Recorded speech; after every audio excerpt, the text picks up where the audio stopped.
안녕하세요. 절대값TV의 명품 PD 한PD입니다. 자, 연준이 올해 있을 나머지 6번의 회의에서도 두세 번의 빅스텝을 하겠다고 그래요.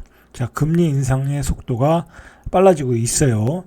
자, 그래서 우리나라도 물가 부담을 느끼는 한국은행 추가 인상을 할 거라고 그래요. 그렇게 되면은 7%에서 8% 대출 금리가 만들어질 수 있다. 자, 그렇게 되면 지금 영끌 매수 또는 추경 매수는 거의 불가능하다 라고 보셔야 돼요. 우리가 이제 집을 사는 대출을 많이 받잖아요. 자, 그럼 이런 금융 환경이 우리 앞에 오고 있다라는 현실이에요. 자, 지금 미국이 얼마나 급하냐면 0.5포인트 빅스텝의 인상은 닷컴 버블 올해 자 6.0에서 6.5%. 자, 이후에 22년 만에 처음이라고 그래요. 2000년도에 하도 거품이 심했을 때 빅스텝을 했는데 그 이후로 처음 했다. 자, 미국이 지금 얼마나 급하게 금리를 올리고 있는가.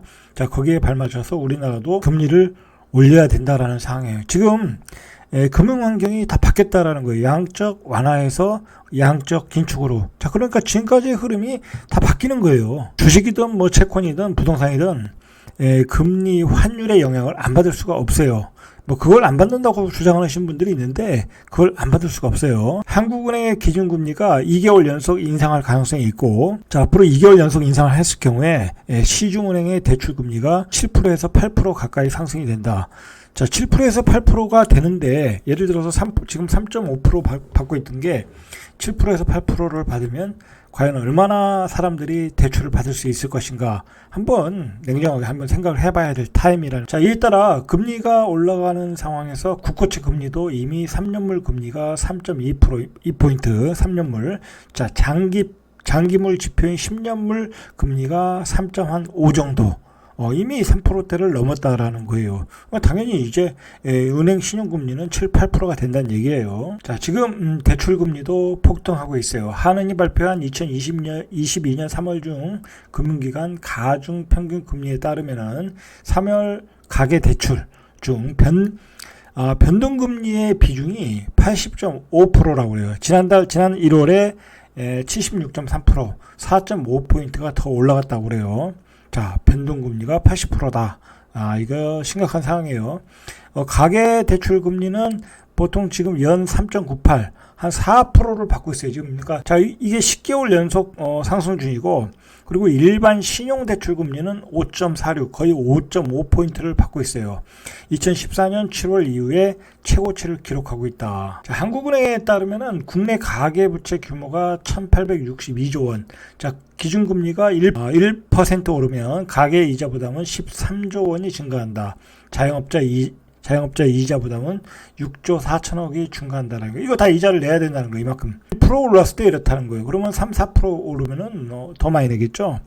집을 살 여력이 없어진다는 거예요. 이제는 지금 미국의 빅스텝의 어떤 속도로 봐서는, 자, 우리는 이제 대출 금리를 연말 정도 가면 7에서 8%를 받아야 돼요.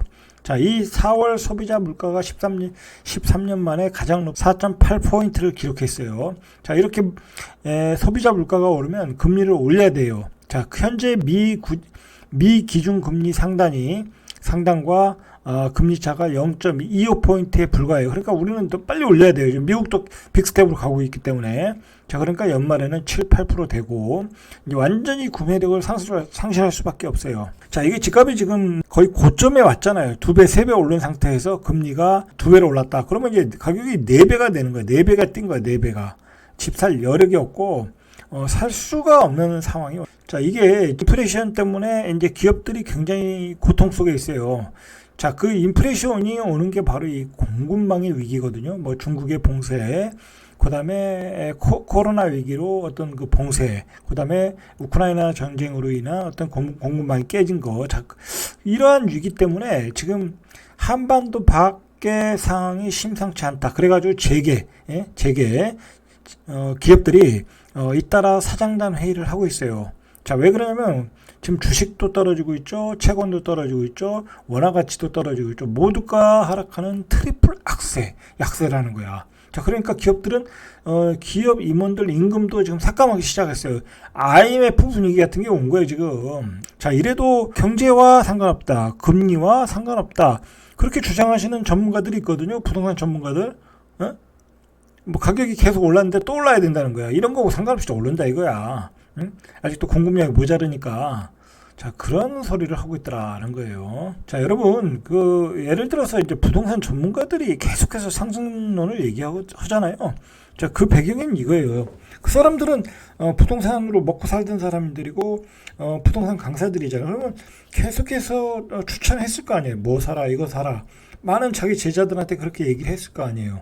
그리고, 경우에 따라 그 사람들은 상담을 받잖아요. 집을 사야 될 사람들한테. 그러면 상담해서 열심히 집을 사라고 했는데 거기다 대고 집값이 폭락한다라고 이야기할 수가 없잖아요. 그렇잖아요. 나는 돈 받고서 집 사라고 했는데 거기다 대고 집을 팔아라. 집값이 폭락한다. 그런 얘기 할 수가 없는 거예요. 양심상. 저라도 그렇게 얘기 못해요. 그러나 저는 뭐 그런 거와 전혀 연관이 없는 사람이고 상담을 한 사람도 아니고 강의도 하지 않은 사람들이에요. 그러니까 그냥 객관적으로 얘기하는 거예요. 그리고 부동산의 상승론을 이야기하는 사람들의 어떤 뭐라고 할까요? 그 배경을 보면 굉장히 통계를 중요시해요. 통계와 어떤 이론을 중요시하는 거야. 그 이론이라는 게 그거잖아요. 공급량이 모자르면 계속 올라간다. 자, 그거 사실은 그 이론도 한계가 있는 거고 뭐 여기서 구체적으로 얘기하기는 어렵고, 내가 보기에는 그 통계라는 것도 늦게 나타나는 거거든요. 아직도 뭐 서울의 아파트의 가격이 올라간다고 그러잖아요. 뭐 예를 들어 뭐 성북구만 빼고는 다 빠졌다, 떨어진 데가 없다, 그렇게 얘기하잖아요. 자, 그런데 실제 현장을 가보라고. 서울 같은 경우에 강남 빼고 집값이 오르는 데가 어딨냐고. 뭐 용산은 오르겠죠, 잠깐. 청와대 온다니까. 자, 그런데 빼고 집값이 오르는 데가 어딨냐고. 실제 현장에 가서 보라니까. 집이 거래가 안 돼요. 호가는 옛날 거의 뭐 미친 호가에 내놓고서 그걸 사라고 하니 누가 사겠어요. 금매물도 거래가 안 된다. 안 된다. 지금 보세요. 한번 실거래가 찍히는 거. 그러니까 통계에 별 의미가 없다라는 거야. 우리가 그런 걸 좀 알아야 돼요. 이 현장 감으로 저는 얘기를 하는 거예요. 현장 감으로. 그리고 수십 년 동안 이 투자 세계에서 그리고 부동산 세계에서 경험을 한 걸 가지고 이야기하는 거예요. 집값이 한 10년 동안 3배나 올랐으면 조정을 줄 수밖에 없죠. 도저히 살 수 없는 가격 2.5배 이상 올랐는데 어떻게 집을 사냐고. 경제는 지금 무너지고 있는데, 대한민국 경제는 위기 속에 있는데, 풍전등화 속에 있는데, 세계의 공급망이 깨지면서 좀 상식적으로 생각해야 될 것 같아요. 뭐 어디서 뭐 통계를 가지고 와서 집값이 빠지는 증거가 어디냐. 거래가 안 되는데 뭔 통계가 의미가 있냐고. 거래가 안 되는데. 그렇지 않겠습니까? 그리고 심리가 다 죽었는데. 자, 그래서 지금은 우리가 이 예전의 트렌드에서 좀 바꿔야 돼요. 트렌드에 어떤 트렌드냐면, 지금 벌써 이면 자산이 버블이 붕괴가 되기 시작했어요. 정말 양적 완화를 통해서 말도 안 되는 그 자산들이 다 뭐랄까요, 트레이드 대상이 됐다라는 거야. 자, 뭐 제가 비트코인 가지고는 얘기는 안 하겠어요. 비트코인이 가치가 있냐 없냐를 떠나서 뭐 그건 논할 필요가 없어요. 이미 비트코인은 어느 정도 자리를 잡았잖아요. 그러나 비트코인이 이렇게 떴던 것은 말 그대로 이 시중에 돈이 너무 많으니까 그게 반발로 생긴 거고, 그리고 시중에 많은 돈이 많은 유동성으로 인해서 그 비트코인에 투자가 들어갔던 거잖아요. 자, 결국은 요즘 비트코인이 왜 이렇게 6만 달러 했던 게 3만 달러까지 떨어졌겠어요. 이 비트코인을 나스닥의 기술주 같이 보는 거야. 기술주처럼 거품으로 보는 거야. 그러니까 원래 가치도 명확히 우리가 규정할 수 없는 건데 나스닥이 떨어지고 자산이 버블이 붕괴가 되니까 이것도 버블이다라고 판단을 하고 있는 거야 지금. 그래서 이 비트코인의 어떤 본질 가치로 지금 가고 있는 중이다라고 보셔야 되는 거예요. 이미 최전선에 있던 비트코인이 붕괴했고, 자, 그래야 그 다음에 떴던 게 이 NFT, 일종의 뭐 디지털 자산이잖아요. 디지털화해서 어떤 토큰화해서 그걸 거래하는 게 NFT였잖아요. 자, 이 NFT도 예전에 작년에 뭐 36억에 거래됐던 게 몇십만 원에 거래되고, 그때는 뭐 대단한 것처럼 보였는데 이제 보니까 이게 뭔 의미가 있냐라고, 이런 또 자산이 붕괴되고, 그리고 나스닥 기술주들도 그 빅테크 기업을 포함해서 그 뭐 개별주들, 뭐 나스닥의 엄청난 개별주들 지금 보세요. 80% 떨어진 개별 종목이 많고, 빅테크 주식들도 20에서 25% 이상 빠졌어요. 자, 나스닥 기술주도 붕괴되고 있다. 이게 지금 그동안 양적 완화를 통해서 버블이 꼈던 것들이 다 붕괴되고 있다. 자, 그러면 부동산은 버블이 안 꼈어요? 어마어마하게 꼈죠. 자, 그러니까 이제는 부동산 버블이 빠질 차례라는 거. 이러한 그 큰 어떤 그 양적 긴축의 쓰나미가 몰려와서 부동산 버블을 마지막으로 걷어내고 있다. 우리가 이걸 인식을 해야 돼. 이 양적 완화에서 양적 긴축으로 가는 세상으로 왔고, 벌써 자산의 붕괴는 시작되었고, 그 다음에 지금 부동산으로 옮겨붙고 있다, 불들이. 그렇게 이해를 하시고, 대응을 하시고, 지금 불나방 같은 재건축 규제 완화 기대감으로 뭐 신고가 잡고 그러는 것은 정말 있을 수 없는 일이다라는. 그리고 우리는 이미 5년간 동안에, 문재인 정부의 5년간 동안에 양적 완화를 통해서 2017년도에 종합주택 매매 가격이 1.48%, 2018년에 1.10%, 그리고 2019년도에는 빠졌어요. 0.36%. 이때는 좀 공급량이 좀 입주 물량이 많아가지고. 하지만 2020년도에 5.36 계속 올랐어요 지금. 그리고 2021년도에 9.93 거의 10%가 올랐어요. 이렇게 폭등을 했다라는 거야. 5년 집값이 버블이 꼈다라는 거죠. 이거는 또 문재인 정부 5년 동안에 가장 많이 오른 데가 강남이었다. 강남은 집값이 정확히 2배가 뛰었어요. 자, 강남 아파트 가격은 해마다 2억씩 급등했다라는 거. 자, 일반적으로 서울의 아파트의 평균 가격이 6억 4천이었는데 문재인 정부 이전에 13억까지 뛰었고, 강남의 경우는 평균 가격이 26억. 그러니까 13억에서 26억이 된 거. 평균 지난 5년간 매년 강남 아파트의 가격이 2억씩 뛰었다. 2억에서 3억씩 뛰었다라는 거예요. 자, 그것도 모자라서 요즘 똘똘한 한 채로 또 신고가를 내는 적이 있더라. 그게 마지막 집단 광기를 부리고 있더라라는 거예요. 확실하게 꼭지를 잡아주고 있는 거죠. 이렇게 뛰었는데. 자, 이거 결국은 규제, 어떤 규제의 풍선 효과잖아요. 자, 그렇게 인식을 해야 된다는 거예요. 자, 지금 집값이 얼마나 많이 뛰었냐면 2021년 3분기 기준으로서 KB국민은행이 산출한 서울 부동산의 소득 대비 주택가격 비율 PIR이 17.6%. 그러니까 한 18년을 자기 월급을 꼬박 모아야 집을 한 채를 살 수 있다라는 거예요. 그러니까 집을 사는 게 이제 불가능한 가격이 왔다라는 거예요. 17년 이상을 소득을 한 푼도 쓰지 않고 모아야 집을 살 수 있다. 2018년도에 PIR이 14.3배, 2019년에 14.5배, 2020년에 16.8배, 점점 높아져서 17.6배까지 올라갔다라는 거예요. 자, 이제 평생 돈 모아서 집을 살 수가 없다라고 보셔야 돼요. 자, 요즘 최근에 신문에 보니 빌라를 사는 열풍이 불었대요. 자, 저는 이걸 쓸쓸한 빌라 열풍이라고 말해 이름을 줬는데, 자, 서울 아파트가 비싸니 빌라라도 사자예요. 그래서 3월에 매입이 최대였다. 서울의 주택 매매 거래량이 총 5,098건이었는데 이중 빌라 매매 건수가 3,303건. 전체 주택 거래 비중의 64%, 65% 정도. 자, 2006년 관련 통계를 집계한 이후에 이래 월별 기준 역대 가장 높은 수준이다. 자, 서울에서 빌라 매입 비중이 가장 높은 자치구가 강북구에 있다라는 거예요. 자, 이 서민들이 집을 살 수가 없잖아요. 지금 너무 집값이 올라가지고.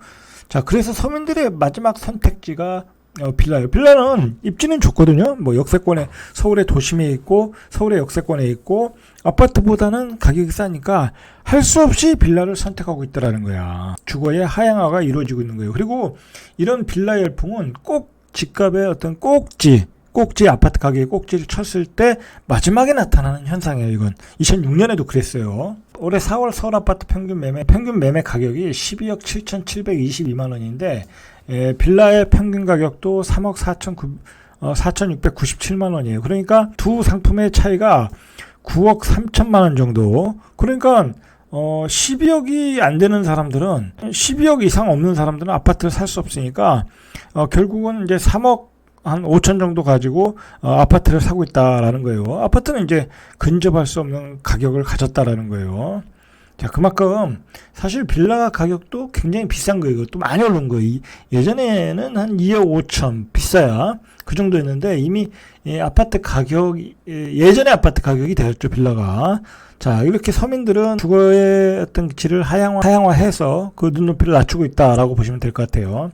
자, 지금 서울의 아파트 가격이 떨어지는 것을 어떻게 알 수 있냐면 서울 아파트 낙찰가율이 95%, 응찰자 수도 반토막이 났다라는 거예요. 자, 이미 집값은 무너지기 시작했어. 자, 요즘 최근에 집값이 들썩하는 거는 일기 신도시 재건축 규제 완화감, 그다음에 강남 거체건축의 신고가, 용산 정도. 이미 다른 지역은 다 무너졌다.